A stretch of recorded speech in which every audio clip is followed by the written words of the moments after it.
Hello, everybody. Welcome back to the Gaines for Girls podcast. Thank you guys for tuning in. Be sure to check us out anywhere where you get your podcasts, Apple, Spotify. Be sure to check us out at OutKick.com. Fox Nation is now running my show, other shows on OutKick, and so you can check that out at foxnation.com. Super duper excited for today's guest. Her name is Sall Grover. She is an Australian entrepreneur, but I think most notably she is the founder of a social networking app, Giggle, which was designed specifically for women. She will tell us what Giggle is, what the platform is about.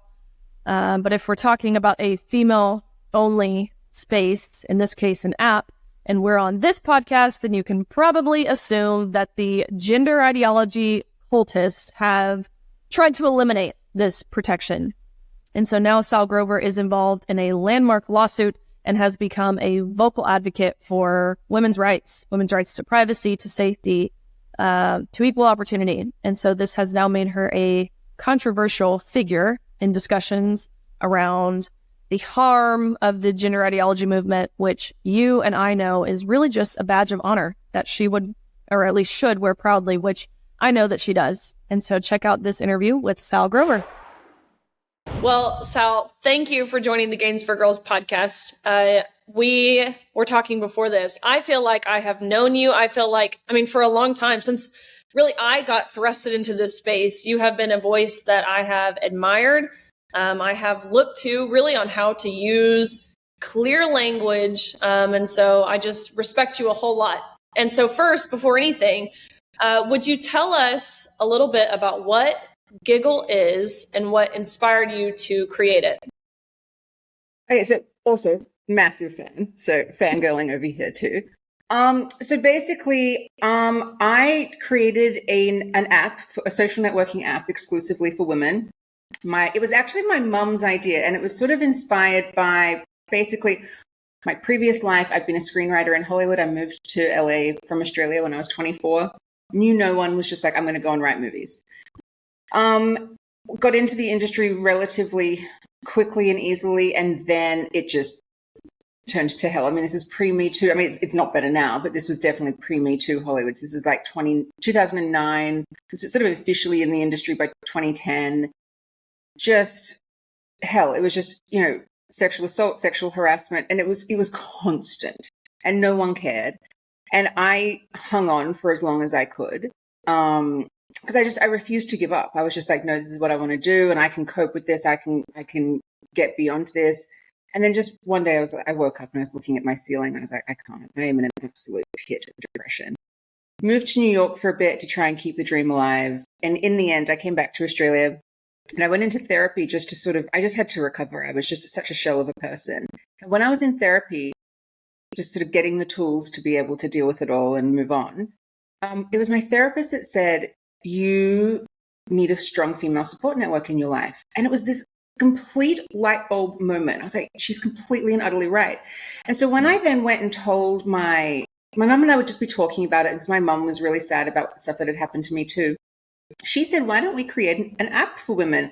It started with the idea of just doing a roommate app so that women could just sort of connect to find roommates. There's lots of sexual harassment, just online stupid shit on roommate apps and things like that. And so we were like, oh, that's cool. And then we sort of scaled it and went like, oh, we can have this and lesbian dating and, just general emotional support and like a women-only Twitter type feed. And like, we tried to think of anything. There was like so many apps in one. So we were developing it and getting it built and, creating a startup in 2019. And it was on the App Store and Google Play at the beginning of 2020. And we woke up on the morning of February 7, 2020 to thousands of one-star reviews calling us transphobic, bigots. Men had gotten onto the app. They were just writing things like, kill TERFs. I didn't know what a TERF was. And so it was just literally going, what is going on? And then just started researching it and went, oh, okay, so not only are men claiming to be women, but some powerful people are actually taking them seriously. And so like literally canceled right out of the gate. I thought that because this was so stupid, I was like, if we just speak up and just defend ourselves, like this will blow over. It will be I literally said that to him. I was like, it'll be a few months and then it'll all be gone. I didn't yet know that women had actually been fighting this for a lot longer than 2020. And so cut to 4.5 years later, I'm still fighting it, and basically was taken to federal court by a man who claims to be a woman, and for gender identity discrimination because I won't accept him as a woman. And a week ago, we got the verdict, and I lost this round. An Australian judge has said that men can be women. So that's where we are. That's my entire life right now in a nutshell. That I love how you say I lost this round. Because that implies that you, of course, are not done fighting, which if anyone follows you on X or any social media account, they would know that based off of your tweets, based off of how you portray yourself. I mean, how strong of an advocate you are for women, but really for truth, for reasonability, for rationality, for sanity. And so we thank you. You mentioned this case, the Giggle versus Tickle, which sounds Tickle, funny. I mean, it looks funny when you read it, but it sounds even funnier. I don't think I've ever said it out loud, actually. It sounds even funnier when you say it out loud. It sounds like a puppet show. It sounds as stupid as this whole thing actually is. It's Tickle v. Giggle because he was taking me to court. But when we appeal, it will actually become Giggle v. Tickle. So it's that's where we're going. Yeah, basically, a man who goes by the name Roxy Tickle, who's a man in his 50s. Yeah, I mean, I basically, nothing personal against him. Like, I just would have seen, like, we had onboarding, like, to make sure it was women only, it was basically, you took a selfie when you were onboarding, AI would say male or female, human eyes checked it behind the scenes to make sure everything was working. It did. Occasionally a man would get on because technology is not perfect and we only had it set to 94% accuracy. Because in our testing, that was the best way to do it. He got on. I would have at some point seen his selfie. I don't even remember it because it was not a standout thing. Like, it was a normal, regular day at the office. And it was like, oh man, block. And yeah, then I got an Australian Human Rights Commission complaint for gender identity discrimination. And to settle it in the Australian Human Rights Commission, basically, I would have had to agree to let him on the app, let all men who claim to be women on the app go to sex and gender education, which could only be re-education, and also moderate the content so that men who claim to be women weren't offended by what the women were saying. So basically, the women would be saying men aren't women, because they did have lots of conversations about that. And I was like, absolutely no way. Like, this completely negates the entire reason for it. Like, I may as well just close it down. There's no point. And so I said no to basically conciliation in the AHRC stage. And yeah, that's why it escalated to federal court. And so you mentioned the ruling. Basically, the federal court said that he's allowed on the app. I mean, really what they've said is that women don't exist. That's what I took from the ruling. Oh, no, completely. So the app has actually been offline for the past 2 years, in part because of this case. He'd filed and then he withdrew. And so in this sort of window where he'd withdrawn, and so we were sort of taking that as a win, we were like, we have to update lots of things. We have to do a new build. And, you know, we're not Twitter. We don't have Elon money. So we can't do like huge, big builds in the background while the app was still going for what we actually had to do at that point. And so we were like, we'll take it offline, do all the new things, and like put it back out there in like 3.5 months. And in that time, he refiled. So we had to sort of keep it back and keep it offline to protect it, basically. So there isn't even an app for him to go on. I mean, I can't even use it. I too am excluded from this woman-only app right now. But yeah, the judgment was it's an woke activist judgment. I mean, it's what it is. A lot of our arguments, which are correct, were dismissed, sort of ignored, and you know, where it was the what is a woman case, because it was the first case in the world, essentially, that so directly took like biological sex and gender identity, the conflict that is there because of gender identity, and addressed it head on. And what the judge found was that in Australia, not only does gender identity have more weight than biological sex in the Sex Discrimination Act, so in our legislation, that he actually basically found that biological sex does not exist at all in legislation anymore. It is only this concept of legal sex, and legal sex is gender identity. Because in Australia, what's happening is we don't have like in the UK, like gender recognition certificates or anything like that, where there sort of is this sort of separation of church and state. These guys are actually changing the sex markers on their birth certificates. So they become legally female, despite being biologically male. And the Tickle v. Giggle judgment has shown that for the time being, legal sex is, it's what they're looking at. It's all they care about. And so this is not obviously workable in law or society in any way. Like, it has to be changed. The law is wrong. But yeah, so you don't give up when you get a bad judgment. That you appeal.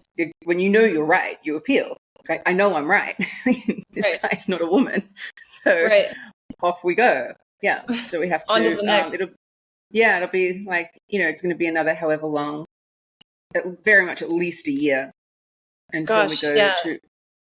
Yeah. And you've mentioned 4.5 years you've been immersed in this fight, which, that's not only is that a time investment, it's emotional investment. I'm sure there are finances that come with it. And so I'm sure it's just drained you and your family, the people around you, the people who support you. I'm sure it's been draining on you guys. Yeah, I'm very lucky because my mum and dad are in this fight with me, because obviously my mum and I started Giggle together, like it's ours. It was very much, my mum, wanting something of her own thing to have, this stage of her life, like it was something we would do together. And so we just made the decision that we weren't going to give up. One, because I really want there to be a woman-only app. I think that's really important. This is what I want to do with my life. So there was that sort of personal/professional thing. But then there's also, I'm a woman, my mom's a woman, I now have a daughter. It's like, this actually does impact our lives in other ways. Like, you can't, once you know what's going on, and if you're given an opportunity to fix it, you can't just sit back. Like, you have to do it. So it was just, it was just like, of course, we'll just go forth and do it. And it's sacrifice. It's horrible. Some days are harder than others. But I have spent the last 18 months mentally and emotionally preparing for a loss at this stage, because I never wanted it to happen that we lost this round and I was just devastated by it. I wanted to be like, okay, that I'd like rationalized it all through, thought it all through, and was like, okay, I can keep going. Because otherwise, if I'd really put all my heart and soul into expecting to win in this round, I think right now I'd probably be on the floor. Of course. And you mentioned having almost, what seems like activist judges, which we over here in the US are very familiar with as well, whether it's in the courts. Our media seems like activists half the time. Our academic institutions are controlled by activists, so it seems. And so we're very familiar. I don't think a lot of people will have understood or realize that this is really global. I think sometimes in the US we get caught up, we look at the issues happening here, but this is happening across the world, as made very evident by you and your lawsuit, what you're facing. Yeah, it's happening in the countries that are completely captured by gender ideology are countries like, obviously the US. The UK is sort of coming out the other side of it now. They are definitely beating the hope, but there's still problems, but they're in a much better position. Canada is just, New Zealand is insane, but then so is Japan, South Korea, India. Just these countries, it's insane that this has spread how it has. And I think one of the reasons why it has is because I think there are a lot of really powerful men who still run the world who want men to be able to do whatever they want. They don't think these men are women. They just think men should be able to do whatever they want. Well, if you've seen a picture of Mr. Tickle, you have to be clinically insane to look at him and actually believe that he's a woman, whether it's him or whether it's this male who is just running in the Paralympics. You have to be insane to look at these people. They to your point, they know that these men are not women. Oh yeah, no, I don't think for one second anybody actually believes this.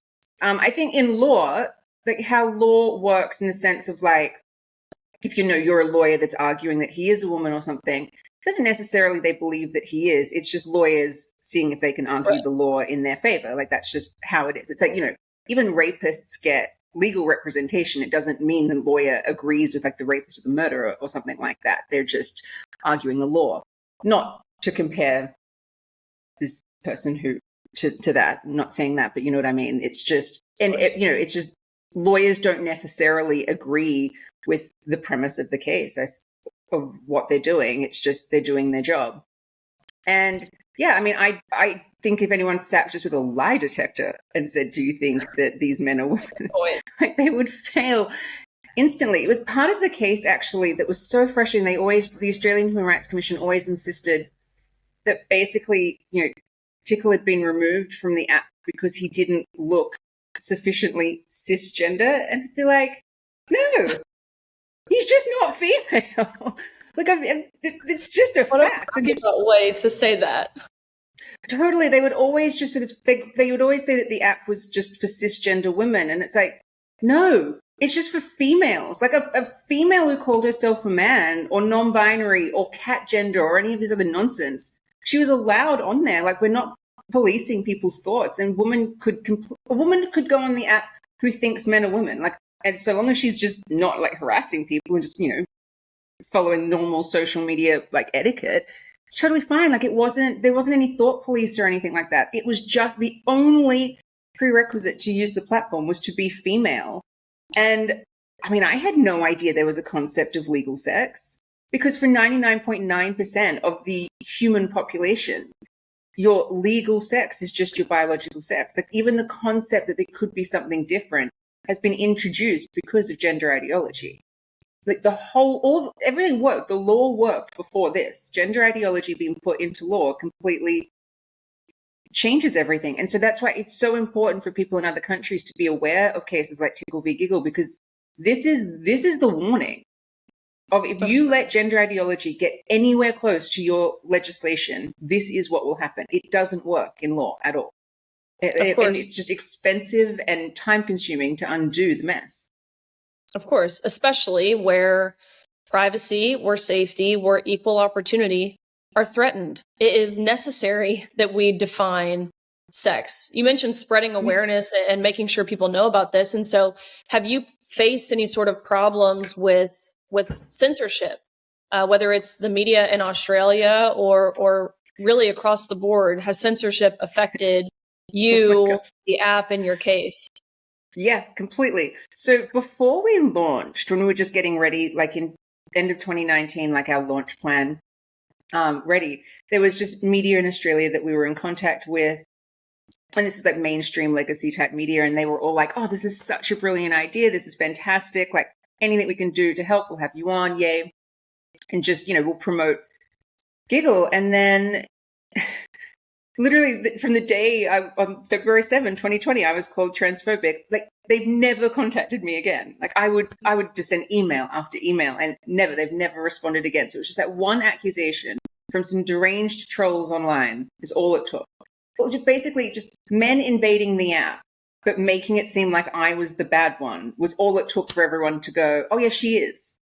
That's what has floored me since day one.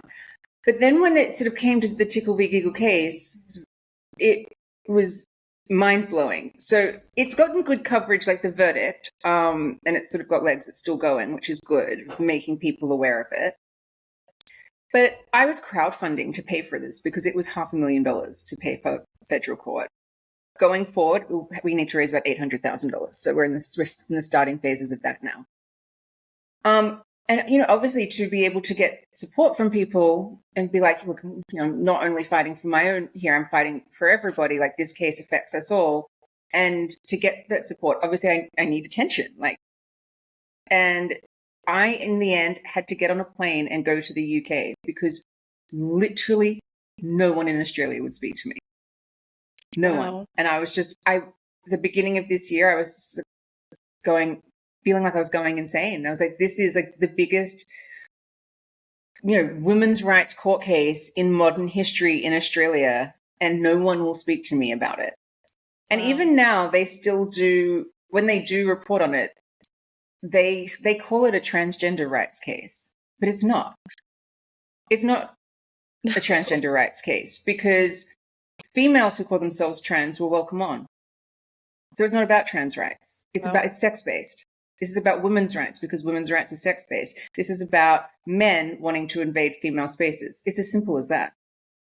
Yeah, no, you're right. And it's honestly, it's more than just the gender ideology movement and the inability to define this word or other sex-based terms, woman, whether it be the word woman or whether it be sex as a whole. And so we've seen what's gone on in the Middle East recently, where you have Islamic countries like Afghanistan, where the Taliban are putting laws in place that ban women from even speaking publicly. Women aren't allowed to speak. And so I've got to get your thoughts on this. And again, how it shows what you are fighting, your case. It's broader than the gender ideology movement. Every single human being on this planet knows what a woman is. Everyone does. It cannot be that the only people in the world who actually are allowed to accurately acknowledge what a woman is are the predators of women. But that's the situation we're heading into. So in Afghanistan, they are actually recognizing who the women are. They know very clearly, and then they are using that to destroy women's rights. I mean, there's no women's rights. It's not even in the vocabulary in Afghanistan at the moment. I mean, women are like beyond second-class citizens. It's done. They're like property at this point. Dogs have more rights in Afghanistan because at least dogs can bark without being reprimanded or jailed or stoned. And I'm sure many instances. Women can't go to the gym. They can't get an education past, I think, 6th grade. They're not allowed to see male doctors. But again, if you can't get an education past 6th grade, there aren't female doctors. So women just don't get to go to the doctor. They're not allowed to sing. They're not allowed to even look at men. It's beyond even second-class citizen. They're not allowed to live. Like they're afforded a life in terms of they can breathe if they follow the rules, but they're not living in any measurable way that we would say is something that every human being should be afforded. Like this is obviously a complete human rights violation, and it's just you want to scream for them, you want to scream because how do you stop this? There was someone who did a great tweet. I can't remember who it was, but they just said basically open the immigration borders to Afghani women and children. They can leave. They are welcome. No men. Let the Taliban die out in a generation. I'm like, yeah. But this all comes back to the reality of sex and the actual role that it plays, both negatively and positively in our lives. So in the West, we're having a situation where no one knows what a woman is, and it's destroying our rights. In places like Afghanistan, everyone knows what a woman is, and it's destroying women's rights. All that actually goes to prove is how just delicate women's rights are globally. That if we take our eye off the ball, even for a second, they'll take everything away from us. Like, do I think that there are some bad people out there who look to places like Afghanistan, what's happening now, and are watching it as like an instruction manual? If given the opportunity, they would stop us from speaking in public? Of course. Some people, that's the dream. Like, some people really hate women. And it's so frustrating because when we start to just comment on all of this stuff, I've even just had it this morning, people come back with, oh, so do you hate men? No, I don't hate men. There are male-only apps. Before Giggle, I mean, I can't tell you an app that was female-only. I mean, you have Grindr, you have other apps like that. The lesbian dating app, Her, technically started as being female-only because it did start as being for lesbians, but then they broadened their demographic to basically be LGBTQI+. Like, it became like a queer app, so therefore then sex becomes irrelevant.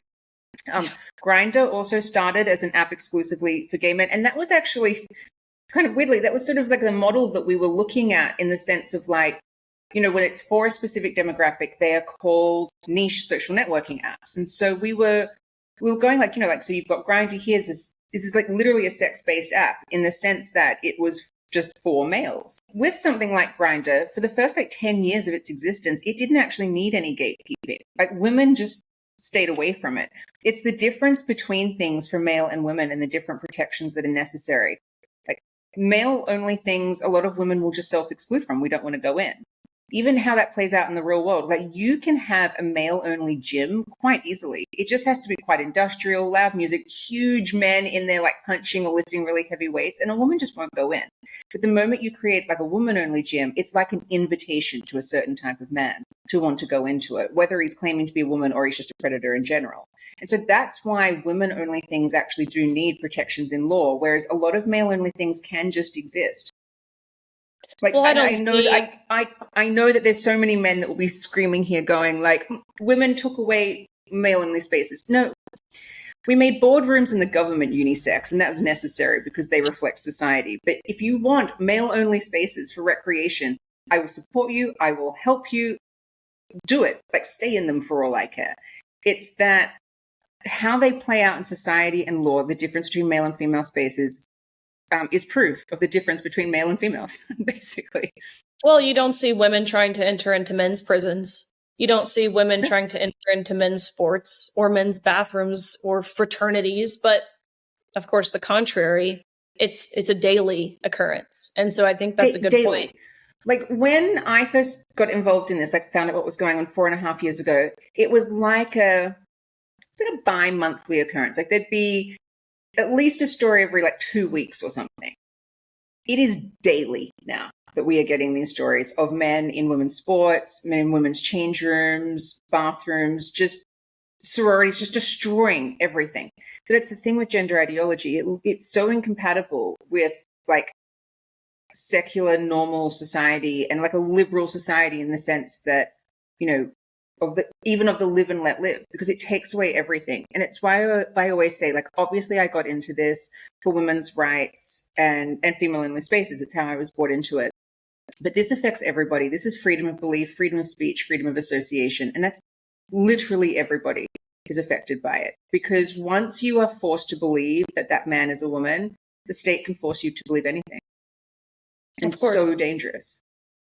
Well, and I think it speaks to the differences, especially in the realm of sports. The physical differences between men and women are obvious. And again, anyone with eyeballs or a heart, for that matter, would be able to see the differences. But it speaks to the characteristics that differ on average between men and women. Of course, men are more dominant. They're more assertive. They are more aggressive. Women, they tend to be more emotionally driven, more apologetic, which I think it shows, you know, you don't see many women demanding the verbiage by which men call them. Again, the difference is... I mean, there are some young women who are sort of going after gay men, but it's a fight they're going to lose very quickly, and they're definitely not as loud. Like, there is a reason that gender ideology didn't lead with trans men and men. Like, no one would have been dismissed in a day. It's tactical to say trans women are women, and that's really the only slogan that they use frequently, because it's the only one that has any power. Because at the end of the day, a lot of men and far too many women don't care about women's rights. Of course, it's disgusting, but you know, I feel there's been a big change.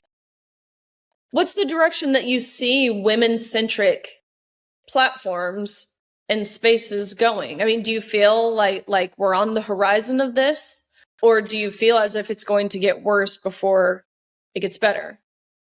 Well, definitely in Australia, it's just gotten worse before it gets better. But as my dad, I remember when I was like a teenager and I'd be like hysterical about something, he'd always say to me, sometimes you have to take one step back to take two steps forward. And that's definitely how I'm feeling right now. So I don't think that the evolution of female-only spaces is that they would eventually just include men. It's just stupid. Right. I think female-only spaces, I mean, because they've become front-page news more than they were in 2018 when Mum and I got the idea. We just thought women-only app, this is like cute and fun, and Chris wanted to make an app. Now, you know, sort of we're fighting these massive fights for them.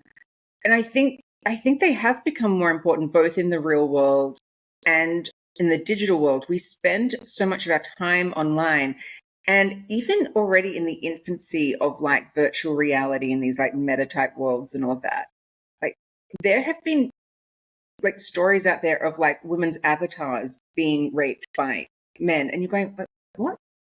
Like even in the digital world, our cartoons aren't safe.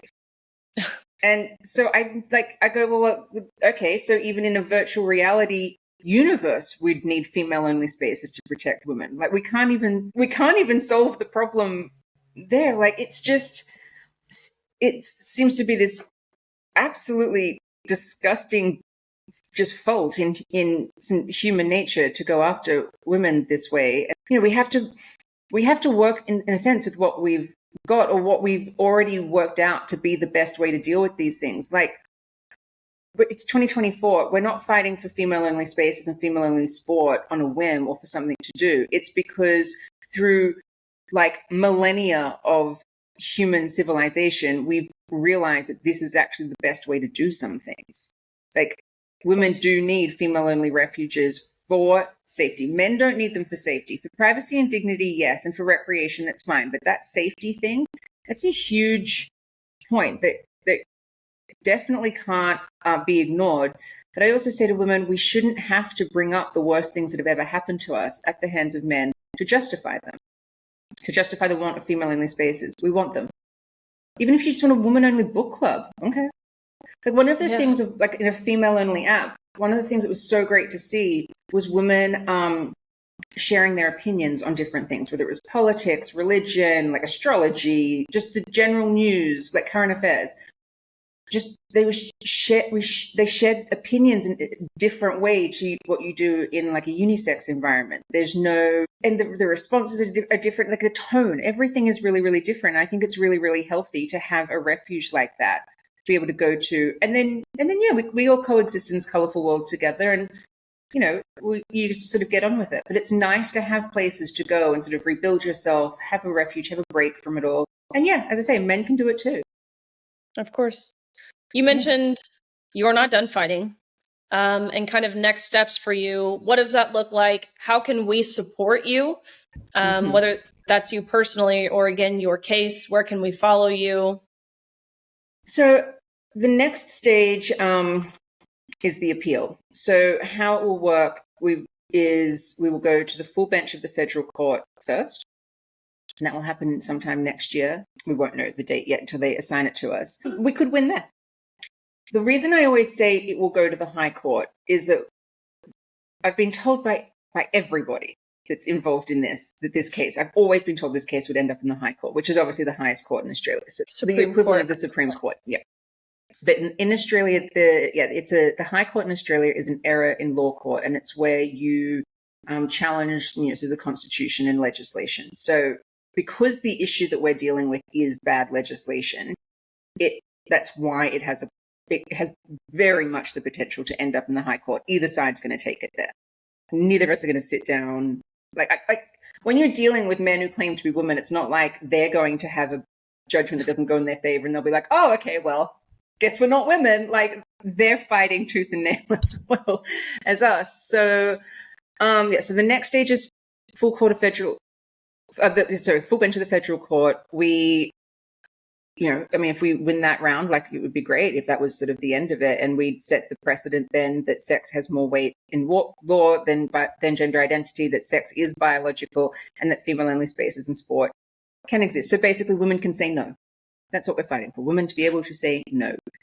But otherwise, we go on to the High Court. So it's going to be anywhere between $500,000 and $800,000 to fight this. We've just brought on. Oh yeah, it's crazy having to raise an amount in a year that's more than most people earn in a year. Like it is a full-time job that I don't get paid for. Like it took all of last year for me to raise $500,000, and I'm so grateful to the people who have donated money and just support, or if they can't donate money, they spread the word, because all I can say sort of in repaying them is I'm not going to give up. Like I'm going to see this through to the very end. And part of the process of it is getting the word out there, of making people realize, because then what happens is once you have the power of the people, basically, once it's people pushing back and going, absolutely no way, we do not want this, then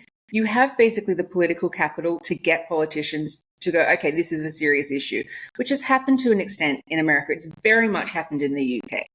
They made it a political issue, that's why you've got to be in the courts. You've got to be in sort of the government rooms to make these changes happen, because we have to repeal laws here. So gigglecrowdfund.com is where there's more information about this. Amazing. I'm not an expert in law, but I'm always trying my best to explain it. But there is stuff written on the website that's written by people who know the law and how to explain it a lot better than I do. Well, I implore everyone to go to Giggle Crowdfund, check out the suit, the more legal mumbo jumbo, but support financially if you can, because as Sal so eloquently explained, yes, this is big for Australia, but this is setting the precedent. It's a landmark lawsuit. This is setting the precedent for the rest of the world. We are watching Sal, her case, what's going on there, and we are cheering you on. And everyone should follow her on X. She is one of the most unapologetic people, which is rare, especially on this topic. There are so many of your tweets, actually every one of your tweets, every single one of your replies. Like it's just amazing how truthful, how matter of fact, how profound you are without actually saying anything that's overly profound. You know what I mean? Like, I'm just saying men and not women. Like, that's my first principle here. And I'm just like, from there, like, you can't, like, it's just the most truthful statement. And so literally no one has a credible argument against what I'm saying. So my job's very easy in that respect. But yeah, it's just stupid laws make it a little bit harder in the real world. But we'll get there. I have no doubt we're going to win eventually. So yeah. Well, me too. And that's because of people like you fighting. So thank you. I appreciate you coming on. It is early in the morning in Australia time. And so we appreciate you a whole lot. Thank you. Thank you guys for tuning in. Again, check out Giggle Crowdfund. It is so important to support the people who are doing the on-the-ground work.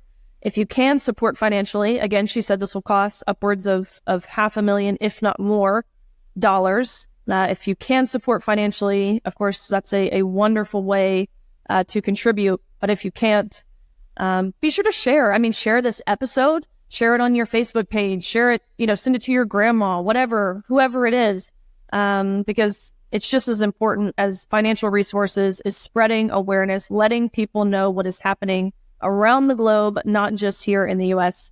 And so again, check us out at OutKick.com. You can view old Gaines for Girls episodes. Be sure to subscribe anywhere where you get your podcasts, and we will see you guys again next week.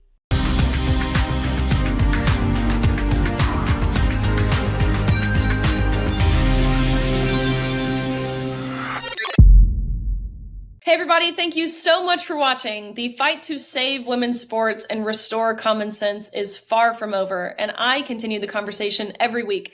So make sure to catch more content over here and subscribe to OutKick so you don't miss a thing.